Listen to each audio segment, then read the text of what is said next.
Hello, guys, and welcome to this episode of the Brawlcasters. I'm James. That's Alex. We are bringing our combined 50 years of martial arts experience to the internet to call some of the internet's craziest fights. And I am always excited. I'm always excited to do this with you, Alex. We've been calling fights together for all these years. We mention it all the time how well we've meshed instantly, and this is just an extension of that for sure. Yeah, well, the idea kind of came from me and you just chatting, right? Like, hey, I think you came up with the idea, honestly. You were like, yo, dude, why don't we try this? And I've been having a lot of fun with it. I know people have told me they enjoy watching it. They've been having fun with it. And that's all that matters to us, guys. Like, sorry about these people passing by. But yeah, like having fun with it, enjoying the show. Goddamn emergency needs to hurry up. Like it's funny. We talked about it all the time because you and I talk almost every day, and we like send clips back and forth. We send memes back and forth all the time, and like. So we saw some clip of something. We're like, we should do commentary with this, and it was kind of a joke. And then we kind of like ran with it, and here we are now, a whole bunch of episodes deep.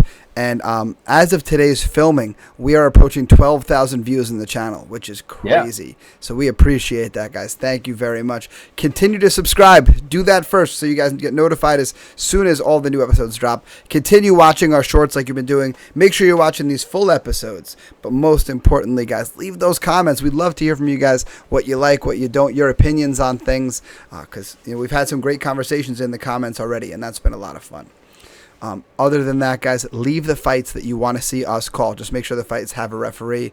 Otherwise, a fighting without a referee, I believe that's called assault, and I don't think we can be a part of a felony. Yeah, no felonies, guys. Yeah. Just a random part of advice. If you are going to fight without a referee, don't post it online. Yeah. Just saying. It's probably a smart idea. We saw a mutual acquaintance of ours who actually is an amateur fighter post something in his Instagram story. We're like, no. Don't do that. That's bad. Please take that down. Please don't do that. Yeah, and he did not do that. But anyway, let's get to this fight because this fight we were intrigued by the title. They said this fighter moves like Sean O'Malley. So let's see if he does. Here we go in 3 and 2 and 1. It's interesting, right? Like Sean O'Malley is somebody that these guys can build their style off. BFL goes awesome. We got our boy Titan back in. Love it. They got to get him an official shirt. This fight presented by Impact Mouthguard. Get yours today. Link to the BFL Instagram bio. But yeah, like I'm saying, these guys, they'll move like their goats. Sean O'Malley, people like that. Those are the guys to take the inspiration from. And it's interesting because, like, when I was coming up, everybody wanted to move like Anderson Silva. The BFL MMA featherweight division. Yeah. When you were coming up, they wanted to move like. Come on, I really hoped you had a joke put together there. I was gonna say like Mark Coleman or something. Yeah. I mean, who wouldn't want like Mark Coleman? I mean, obviously all of the Mexican supplements. But I mean, he was the godfather of ground and pound. Who wouldn't want? Whoa! Mark Coleman wasn't natural. Yeah. Next, you're gonna tell me Mark Kerr wasn't natural. What? Oh wow! Speaking of natty, here he is, gentlemen. That boy is definitely natty. Yeah. I mean, but then again, we've been surprised by builds before. There was a guy who was built like this in one of our earlier fights, and he snuck out a submission, like right out of the gates. Yep. Now, the guy in the blue gloves, a little Pantoja vibe to him, right? Yeah, I'd say that. That's a fair analysis on that one. Fair comparison, excuse me. No. Our man in the red glove tape, I'm getting like a little bit of like a daddy long neck vibe. So it's Visconti versus Cox. Visconti is in red. Cox coming out big. Nice. I like that step back and right away through the cross there. But Cox doing a good job of shifting that momentum, showing his wrestling skills. Yeah, great work by Visconti right here to wind up almost, it looks like he's in mount here. Yeah, I think he let... Wow, Cox kind of made a mental error there, pulling him down without establishing a good base, and now Visconti doing a good job of working that top position. And Cox just holding on too long here with this guillotine position that he doesn't have. There's no body mechanics behind it. All he's doing is burning up his arms. Like, space would be his friend here. Yep. And working to get back to his feet there. Visconti with some nice punches on the exit, make him pay for it. But now you can see Cox looks really worse for wear in terms of tired, which is understandable. When you work that hard to wrestle and it doesn't go your way, you don't even get the reset to like lay on top. Like Chael Sonnen talks about all the time. He's like, part of the advantage of wrestling in MMA is you get on top and you go, you take a breath. Now, unless you get buggy choked. Fair point. But that's probably why he got buggy choke, because he was taking that on top. Speaking of breathing, Visconti after a guillotine choke here, but Cox circling out of it. Little glove hold from Cox there. Yep, you can't do that. Can't do that. Don't be dirty. Cox looking gassed. I was just gonna say, man, he went to like threaten Teep right there, but there was just nothing on it. You can see big swings here. You can see Cox wrestling clearly his base. Oh, big left hand from Visconti there. Oh, another left hand. Whoa. Cox getting his hands on him again. Cox kind of doing like the Frankenstein defense, right? Just put your arms up, walk towards him, and hope something good happens. Yeah. Visconti was landing well. If he could put together a body shot combination, that would finish the fight, in my opinion. He's got those long arms, does Visconti. I think I was saying it as the fight started, but the fight started with a bang. He's giving it like a daddy long neck vibe. Yeah. But here, boom! Look at There's that nice pull. That was beautiful. Yeah. And then just ran out of cage there. And here's, boom, beautiful teep on a very tired Cox already. And then that left hand over the top. He's just not quite finding the chin. And you can see Cox, how exhausted he is, the way he was falling forward. You see the way he pulled that hand back, like, uh-oh. And then that left hand landed huge as well, as did that. And the thing is, as Cox's his cardio keeps going away, right? You don't have to land the crazy shots. Every shot you land is going to get a reaction because he's so gassed. Exactly. His body can't, tends to absorb it. That being said, Visconti does also look like his gas tank has been, taxed away. But some of that momentum that you talked about it last time, that confidence build is seeing your opponent so tight. Exactly. Now, Cox coming out swinging to kill here, but it just doesn't seem like he's got the gas in the tank to actually follow up if a shot lands. He dragged Visconti down to the mat and kind of ended up in a bottom position there. Yeah, he kind of looked to ragdoll him to the ground, but Visconti had good enough hips to make that not a thing. I like this. Visconti's smart enough. We got to keep it standing, right? This guy does not want to stand with me. He wants me to get to the ground. He wants to get me to the ground. He wants to kind of chip away at me that way. So really smart by Visconti. Oh, both men are just exhausted. Oh, huge left hand from Visconti. Now a knee right here would be huge. Okay. Oh, there you go. There's a little one. Landed not in the right spot, but a nice, It's a threat, if nothing else. Yeah. And it shows the awareness. All right, I should be throwing the knee here. That's good. That's something you could build off. Both these guys just so exhausted, man. Yeah, just hands on. Look at them. Just Jesus, man. The adrenaline dump is real, folks. We talked about it, right? I wouldn't mind putting my fighter for his first bout in something like BFL. Yeah.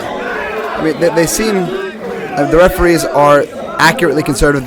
We saw one fight where a fighter got choked to sleep and the ref didn't notice it for far too long for our liking. Yeah. But I'm saying, in terms of getting ready for the adrenaline dump, getting ready for what you're going to see out there, how it feels to be punched in the face. We broke it down on a previous fight with Wing C, where I was talking about, I don't think that guy got punched in the face enough in training camp. Yeah, and I mean here, when you're fighting in front of 40 people and somebody's auntie is there with her wine in her Stanley, filming it with, at least you turn the phone in portrait mode, Yeah, man, but that'll get you at least some experience out there, something that you can build off that. Now, what I don't like here is Cox is bent over even here as this is starting. If you're Visconti, that's got to just fill you with confidence. You may not feel super energized, but at least you're well, he's more tired than I am. Huge left hand.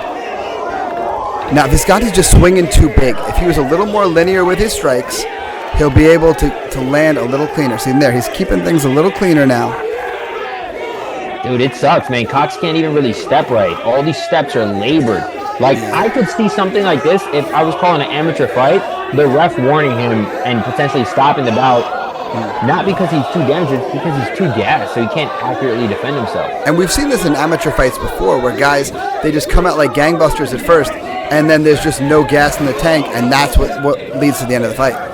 Yeah, because you can't do anything. You start getting hit, and your gas tank is already so depleted that one shot ruins it.